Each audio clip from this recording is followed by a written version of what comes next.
Bismillahirrahmanirrahim. Assalamualaikum warahmatullahi wabarakatuh.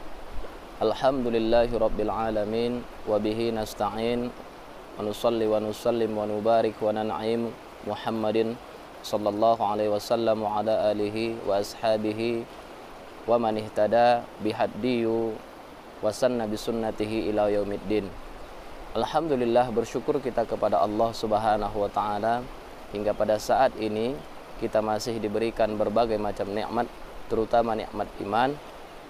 Yang dengan nikmat iman itu Allah Subhanahu wa taala berikan kita kekuatan untuk melaksanakan amal-amal soleh di bulan Ramadan ini dan menjauhi seluruh larangan daripada hal-hal yang dilarang oleh Allah Subhanahu wa taala. Intisalul ma'murat wajtinabul manhiyat. Melaksanakan seluruh apa yang diperintahkan oleh Allah Subhanahu wa taala dan menjauhi segala hal yang dilarang oleh Allah Subhanahu wa taala. Pemirsa yang dirahmati oleh Allah Subhanahu wa taala, pada kesempatan kali ini kita kembali mengingat salah satu rukun daripada rukun-rukun Islam, yaitu menunaikan kewajiban zakat. Sebagaimana Allah Subhanahu wa taala mewajibkan daripada salat, kemudian puasa, kemudian haji, Allah Subhanahu wa taala juga mewajibkan kepada seluruh umat Islam, yaitu menunaikan kewajiban zakat. Bahkan kewajiban ini juga sudah menjadi kesepakatan para ulama. Di dalam Al-Quran dijelaskan, kemudian hadis Rasul sallallahu alaihi wasallam, dan juga ijma' para ulama atas kewajiban zakat ini. Pemirsa yang dirahmati oleh Allah Subhanahu wa taala, di dalam Islam kita mengenal dua jenis zakat. Ada zakat fitrah dan ada zakat mal. Maka pada kesempatan kali ini kembali kita mengingat apa keutamaan daripada menunaikan kewajiban zakat. Apa pengertian zakat, kemudian apa bahaya ketika umat Islam tidak menunaikan zakat. Maka dalam sebuah kitab fikih yang dikarang oleh Asy-Syaikh Abdurrahman bin Nasir As-Sa'di dalam Kitabuz Zakah, bab zakat, pada kitab Manhajus Salikin wa Tawdihul Fiqhi Fiddin, adapun zakat itu memiliki 3 makna. Yang pertama ada an-nama waz-ziyadah, kemudian ada as-shalah, kemudian ada at-tathhir. Zakat disebutkan an-nama, az-ziyadah, tumbuh dan berkembang. Kemudian as-shalah, lebih baik. Kemudian at-tathhir, mensucikan atau membersihkan. Maka dari pengertian bahasa ini saja kita lihat keutamaan daripada zakat. Yang pertama adalah an-nama waz-ziyadah, tumbuh dan berkembang. Artinya orang yang membayar zakat, harta yang dia miliki akan Allah kembangkan dan akan Allah tumbuhkan. Allah tambahkan hartanya, baik daripada sisi jumlah maupun keberkahannya. Kemudian ada makna as-shalah, maknanya lebih baik. Orang yang berzakat, yang menunaikan kewajiban zakat, maka hidupnya akan lebih baik. Hidupnya akan menjadi lebih baik.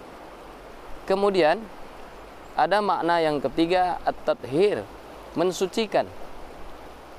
Maka orang yang berzakat, insya Allah diri dan hartanya akan menjadi suci dengan kewajiban zakat yang ia tunaikan. Pemirsa yang dirahmati oleh Allah Subhanahu wa taala. Lalu apalagi keutamaan daripada kita umat Islam menunaikan kewajiban zakat. Sebagaimana para ulama telah bersepakat atas kewajiban zakat ini.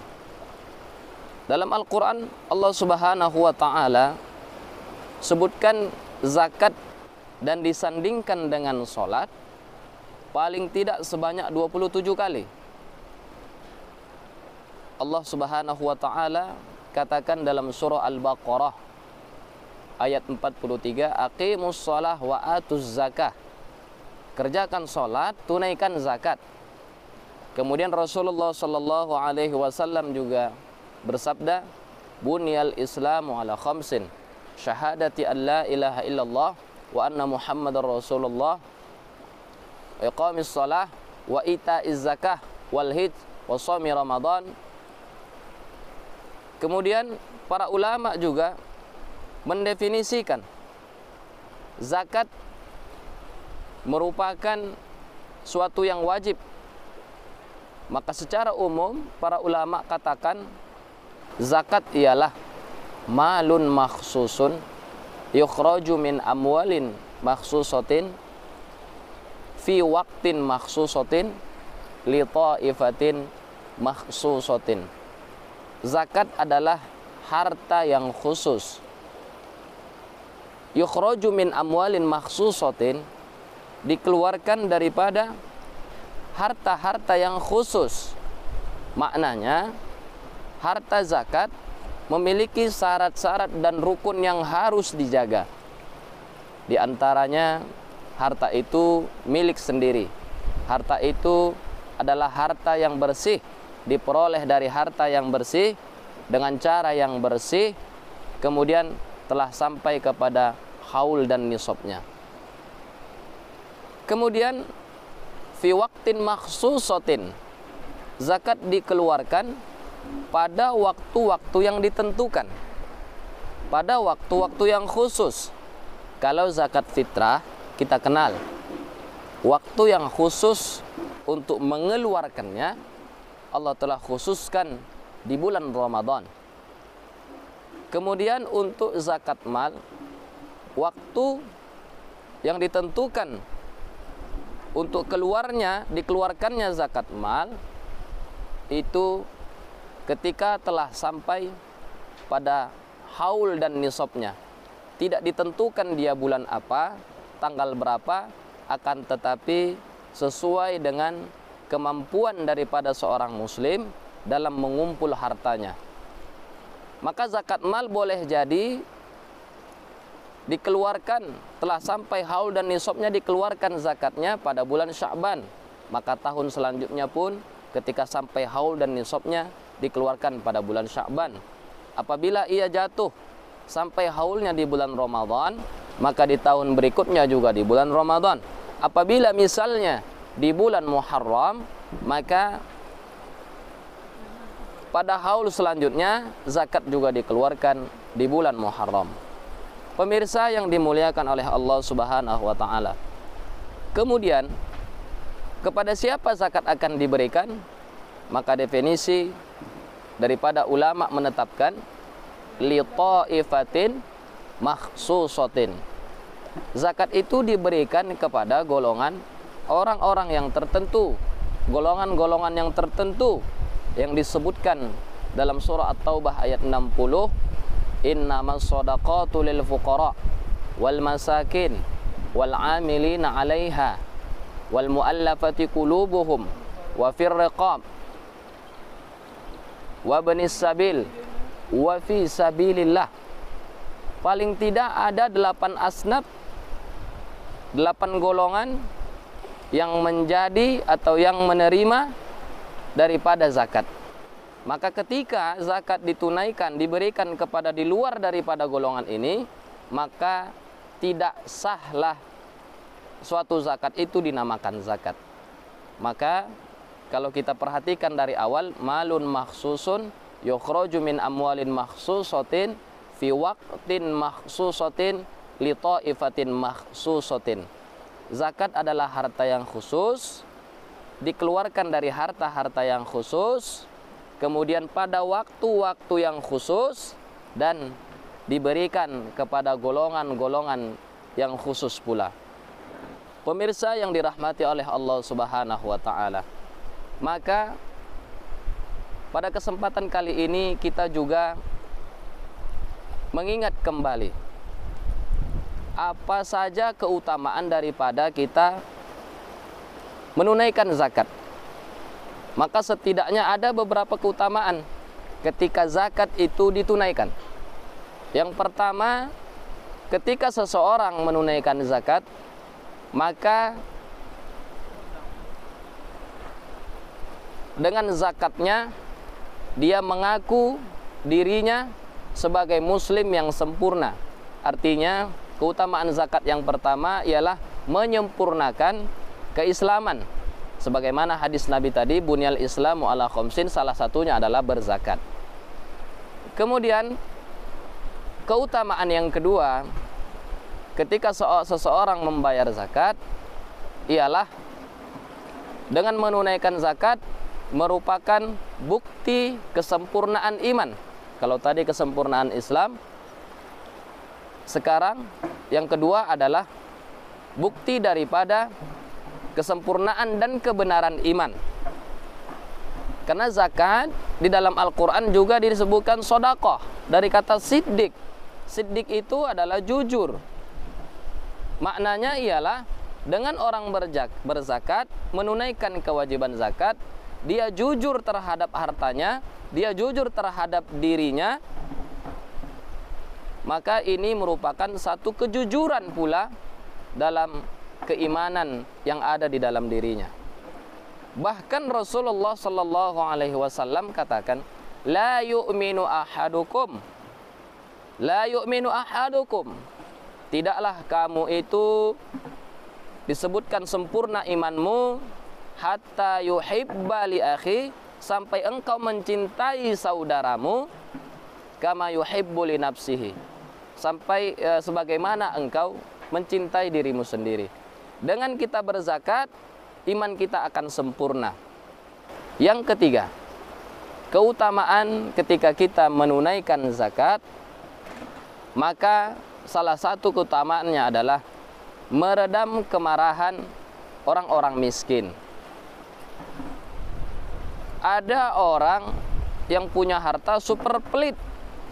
Dia tak peduli dengan tetangganya yang kelaparan, dia tak peduli dengan sekelilingnya yang serba kekurangan, yang hal ini menimbulkan rasa marah, panas hati orang-orang miskin di sekelilingnya.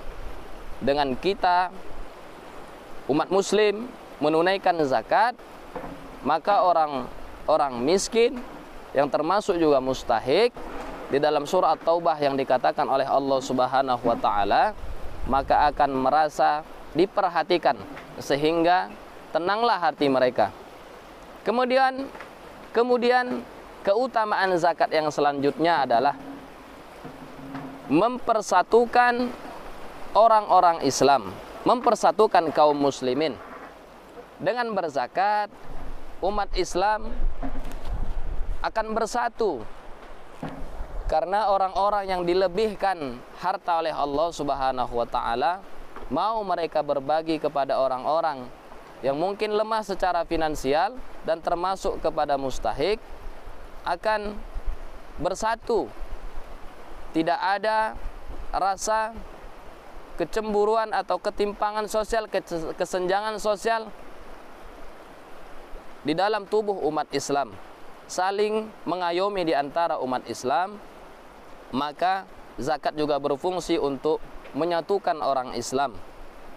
Karena Rasulullah sallallahu alaihi wasallam selalu menyampaikan firman Allah kepada para sahabat, wa ahsin kama ahsanallahu ilaik, berbuat baiklah kamu sebagaimana Allah telah berbuat baik kepadamu. Maka perintah untuk berbuat baik kepada semua orang, terkhusus bagi saudara-saudara kita kaum muslimin, dengan menunaikan zakat, insya Allah dapat menyatukan kita semua. Kemudian keutamaan ketika menunaikan zakat. Zakat akan meredam terjadinya sebuah kejahatan. Zakat akan meredam daripada terjadinya perampokan, daripada terjadinya kriminalitas. Sebab dengan berzakat, orang-orang yang tadinya tergolong kepada miskin, lalu dia berniat jahat, katakanlah dia ingin merampok, ingin mencuri, dengan diberikannya zakat kepadanya, insya Allah akan terurung niat itu dan tak terlaksana, sehingga angka kriminalitas akan bisa diredam dengan zakat yang ditunaikan. Pemirsa yang dirahmati oleh Allah Subhanahu wa taala. Kemudian zakat, dengan menunaikan zakat juga menunjukkan bahwa seseorang muslim itu telah faham dia akan agamanya. Sebab dia sudah tahu berapa haul dan nisabnya, dia tahu kewajiban yang telah diperintahkan oleh Allah Subhanahu wa taala, dia tahu berapa yang harus dikeluarkan, baik itu zakat fitrah maupun zakat mal, yang jumlahnya bisa jadi 2,5% dari harta kita, dan terkadang juga bisa 5%, bisa 10%, dan bahkan sampai 20% daripada harta kita wajib dikeluarkan zakatnya, sesuai dengan jenis zakat yang ada pada diri seorang muslim. Ketika dia berzakat, menunjukkan bahwa dia faham akan aturan dan ajaran yang telah diperintahkan oleh Allah Subhanahu wa taala. Lalu, apa bahaya ketika zakat itu tidak ditunaikan? Apabila seseorang mengingkari kewajiban zakat, maka hukumnya adalah kafir, dia ingkar. Lalu apabila dia tidak mengingkari namun hanya enggan untuk mengeluarkan zakat, mungkin karena pelit, maka hukum baginya adalah sebuah kefasikan. Dia tahu dan dia tak mau mengeluarkan, maka Allah akan berikan ancaman. Ancaman bagi orang yang meremehkan daripada kewajiban zakat ini. Allah sebutkan dalam surah At-Taubah ayat 34, "Walladzina yaqniduna adh-dhahaba wal fiddah wa la yunfiqunaha fi sabilillah fabashshirhum bi'adzabin alim." Orang-orang yang diberikan harta mereka, berikan emas, perak, kekayaan, harta, tak mau mereka menginfakkan, mengeluarkan zakatnya di jalan Allah Subhanahu wa taala, fabashshirhum bi'adzabin alim. Kata Allah, kabarkanlah kepada mereka wahai Muhammad, azab Allah itu sangat pedih. Bisa jadi azab itu Allah percepat di dunia ini dengan hilangnya harta kita karena kita pelit. Namun dan nanti di akhirat, bukan hanya di dunia, namun di akhirat nanti juga Allah berikan siksa kepada mereka berupa, Allah sebutkan di dalam surah Taubah ayat ke-35-nya, yauma yuhma alaihi fi nari jahannam. Nanti di hari akhirat di neraka jahannam dibuat sebuah lempengan. Yauma yuhma alaihi fi nari jahannam. Lempengan itulah harta-harta mereka, dipanaskan dia di neraka. Fatuqwa biha jibahuhum wa junubuhum wa zuhuruhum. Hadza ma kanaztum li anfusikum fadzuqu bima kuntum taknizun. Maka Allah katakan, inilah harta yang engkau simpan-simpan untuk dirimu sendiri. Pada hari ini hartamu dipanaskan, dibuatlah lempengan, digosokkan ke dahimu, digosokkan ke lambungmu, digosokkan ke punggungmu. Maka Allah katakan, hadza ma kanaztum li anfusikum. Inilah harta yang kau simpan-simpan, kau nikmati untuk dirimu sendiri. fadzuqu ma kuntum taknizun, maka rasakanlah, itulah harta yang kau simpan-simpan dulu. Pemirsa yang dirahmati oleh Allah Subhanahu wa taala, dengan kita memahami mengenai zakat ini, kita memahami pengertian, memahami keutamaan, lalu bahaya daripada kita tidak mau menunaikan kewajiban zakat menjadi motivasi bagi kita untuk kita lebih bersemangat untuk menunaikan zakat. Maka kita hitung-hitung harta kita. Apabila sudah sampai dia nisab dan haulnya, kita keluarkan zakatnya. Jika belum sampai, tidak ada salahnya kalau kita berinfak dan bersedekah. Tentunya infak dan sedekah juga memiliki keutamaan-keutamaan yang tak kalah pentingnya dengan keutamaan zakat. Mudah-mudahan bermanfaat bagi diri kami pribadi dan para pemirsa semuanya. Mohon maaf atas segala salah penyampaian. Terima kasih. Hadanallah wa iyyakum ajma'in. Assalamu alaikum warahmatullahi wabarakatuh. Ramadan